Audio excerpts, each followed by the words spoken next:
गणनायकाय गणदैवताय गणाध्यक्षाय धीमहि गुणशरीराय गुणमण्डिताय गुणेशानाय धीमहि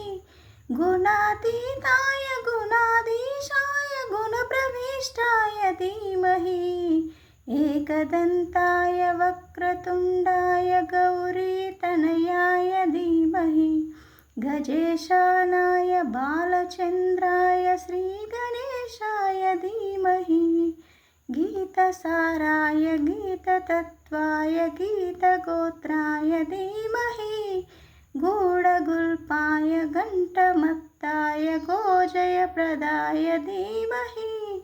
गुणातीताय गुणाधीशाय गुणप्रविष्टाय धीमहि एकदन्ताय वक्रतुण्डाय गौरीतनयाय धीमहि गजेशानाय बालचन्द्राय श्रीगणेशाय धीमहि।